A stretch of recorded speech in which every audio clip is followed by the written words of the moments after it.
Esto es Ámsterdam en el siglo XVII. Era el centro del mundo. Pero, ¿cómo es posible que un sitio así sea el centro del mundo? Ámsterdam es muy bonita, con sus canales, sus casas de cuento de hadas, pero empezó siendo una pequeña ciudad precariamente construida sobre ciénagas y pantanos. El agua siempre amenaza con tragarse Ámsterdam. No tiene mucho sentido vivir en un sitio así. Por si fuera poco, la gastronomía holandesa es bastante aburrida y bastante sosa. La principal fuente de grasas, en aquel entonces, era el arenque. Esto es un arenque. No parece muy apetitoso, ¿verdad? Desde aquí puedo oler el tufo a pescado. Sin embargo, a la gente le volvía loca el arenque, porque el arenque era algo así como la comida rápida actual. Era barata, era calórica, pero peor, porque ni siquiera sabe especialmente bien. La gente sencillamente comía arenque porque era la forma más eficaz de no morirse de hambre. Sin embargo, es precisamente el hecho de que Ámsterdam se alimentara de arenques y de que estuviera en mitad del fango lo que le permitió tener varias ventajas importantes respecto al resto de Europa. Sí, en serio, arenques y fango. A priori no suena muy bien, ¿verdad? Vamos a verlo. Empecemos con el arenque. Durante el siglo XV, los pescadores holandeses descubrieron una cosa muy pequeña dentro del arenque a la que nadie le había prestado demasiada atención hasta ese momento. Era una especie de apéndice conocido como ciego pilórico, que se encuentra en el estómago. Por aquí veis el intestino, el ano, el corazón del esófago, el hígado. Es importante que os fijéis en el lío que hay aquí de órganos. Es decir, que el ciego pilórico no es fácil de ver o de descartar del resto de cosas. Y ahora viene lo bueno. Si se machaca este apéndice, se liberan unas enzimas que, al ser mezcladas en un cubo de agua y sal, permiten conservar por más tiempo el cadáver del arenque. Parece una tontería, ¿verdad? No lo es tanto. En esta época no existían los frigoríficos y tampoco era posible crear hielo de la nada. Sencillamente, si se pescaba un pez, había que comérselo al poco tiempo antes de que empezara a oler mal. Sin embargo, si los arenques permanecían sumergidos en ese cubo de agua con sal y con enzimas del estómago, entonces pasaba una cosa muy curiosa. El arenque se conservaba mucho más tiempo. Era como tener una especie de frigorífico. Era como haber creado hielo. Además, por si fuera poco, los arenques, que se conservaban así, luego tenían incluso mejor sabor. ¿A qué parece magia? Bueno, el nombre de las enzimas sin duda recuerdan a un hechizo de Harry Potter. Atención, carboxipeotidasas halotolerantes. Carboxipeotidasas halotolerantes. Bueno, no sé decirlo dos veces seguidas, esto es imposible. Vale, ahora estaréis pensando, tenemos comida que tarda más en pudrirse y que sabe un poco mejor. ¿Qué tiene que ver todo esto con la cultura holandesa? Pues tenéis que pensar que este descubrimiento es como la primera ficha que cae en una larga hilera de fichas. Hasta ese momento los pescadores holandeses no podían irse a pescar demasiado lejos. Por ejemplo, el Mar del Norte era un lugar muy rico en arenques, era algo así como la cueva de Alí Baba del arenque. Sin embargo, si alguien pescaba allí, durante el viaje de regreso, era todo tan largo que toda la mercancía ya estaba podrida o a punto de hacerlo. Con el descubrimiento de las enzimas del estómago del arenque, entonces empezaron a disponer de un sistema de conservación que evitaba este problema. El poder ir a buscar comida a lugares más remotos también fue un incentivo para desarrollar embarcaciones cada vez más sofisticadas. Además, en el propio barco se instalaron modificaciones para poder eviscerar y salar los arenques. Eran como factorías flotantes. Eso permitía a los holandeses permanecer en alta mar durante 5 semanas o más, pescando, procesando pescado y pescando de nuevo. Fue una locura. El equivalente a encontrar petróleo o a una mina de oro gigantesca. De repente tenían tantas y tantas toneladas de arenque que podían exportarlo a otros países vecinos como Francia, Alemania, Polonia, Rusia.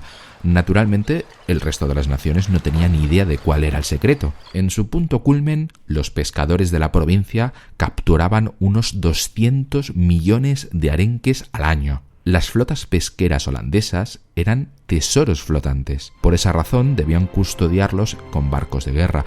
También se establecieron mejores regulaciones que permitían que la cooperación entre todos fuera mucho más fluida y que la administración de las cargas fuera mucho más eficaz. E incluso esto propició pues que se mejoraran muchísimo las instalaciones del puerto, pues para los barcos empezar a repartirlo todo, ¿no? El puerto empezó a crecer y a ser cada vez más importante. Poco a poco el puerto de Ámsterdam se fue convirtiendo en una especie de Silicon Valley. Personas de diferentes credos y culturas venían aquí a comerciar y a su vez pues convergían ideas llegadas de todos lados. Como todos querían hacer negocio, dejaban atrás las rencillas ideológicas y ya no importaba tanto a qué dios le rezabas o a qué costumbre cultural manifestabas, todos se toleraban porque así todos salían ganando. Esta nueva forma de tolerar lo extraño y lo extranjero hizo que la región fuera una Babilonia de culturas donde nadie te criticaba. De hecho, muchos pensadores de países con las libertades coartadas empezaron a desplazarse a esta provincia, lo que aumentó aún más la tolerancia general, como el pez que se muerde la cola. Bueno, como el arenque que se muerde la cola. Eso trajo aparejado pues más cooperación y más altruismo, mayor cohesión social, menos racismo y xenofobia. Tiempo más tarde, esta apertura de miras derivaría en el vocablo Gedoghen, soportar o mirar a otro lado respecto a determinadas actividades ilegales por pragmatismo o por convivencia. Este ambiente trajo a su vez a personas de todo el mundo que llevaban estilos de vida alternativos, llenando de ideas todavía más heterodoxas el país. Aquí vino gente como Descartes, como Spinoza, se cultivó el arte de Rembrandt, que fue por cierto el primer pintor en concebir autorretratos de personas normales de la calle. También albergaba numerosas editoriales con una actividad dinámica y eficiente al imprimir libros polémicos que luego se podían exportar a países donde habían sido prohibidos. Ámsterdam funcionó así como centro de experimentación contracultural al estilo del siglo XVI.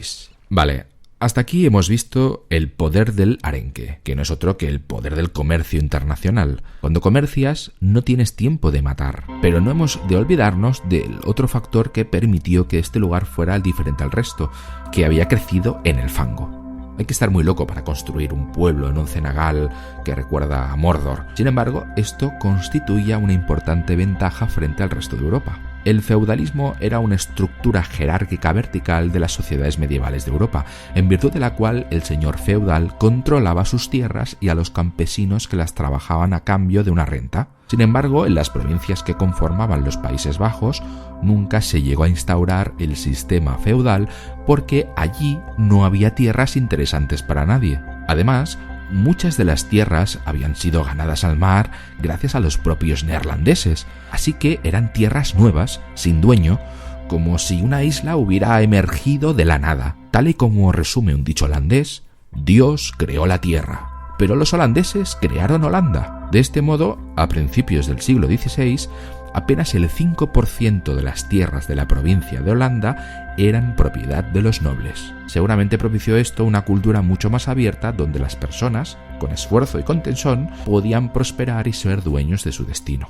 Si nacías en una tierra controlada por un señor feudal, sin embargo, sentías que nacías como Dios había determinado y que ya disfrutarías de una vida mejor tras la muerte. Durante el feudalismo, de hecho, el señor feudal estaba a su vez sujeto a la autoridad feudal de otro señor con mayor jerarquía, que era la Iglesia. Si no había señor feudal, tampoco había burocracia religiosa. Holanda, abierta a las ideas nuevas, acostumbraba a lidiar con otras ideologías y pareceres ajenas a los señores feudales. Eso explica, en parte, la rapidez con la que el pueblo se adhirió a la reforma protestante. La esencia del protestantismo puede resumirse en que el poder no residía en la Iglesia católica, que el poder del Vaticano era más terrenal que divino, que el Papa no era alguien a quien obedecer, que es solo el individuo y sus estudios de las Sagradas Escrituras el que debía cultivar su cristianismo sin fiarse de lo que dijera el párroco del lugar, lo que a su vez obligaba al individuo a aprender a leer, aunque solo fuera para leer la Biblia. En resumen, estos fueron los más importantes factores que han hecho de Ámsterdam un lugar tan original. Vamos a verlos. 1. El descubrimiento causal en las entrañas de los arenques. 2. Unas tierras ganadas al mar y por tanto ajenas al feudalismo. 3. Una independencia del individuo alfabetizado y dueño de su destino que combatía a la Iglesia. 4. la apertura de miras a una constelación de nuevas ideas alternativas que entraban y salían a través de uno de los puertos más modernos del mundo, mientras todos, en aras de seguir comerciando, se encogían de hombros y decían: Gedogen. Pensad en todo esto la próxima vez que le deis una calada a un porro en un coffee shop.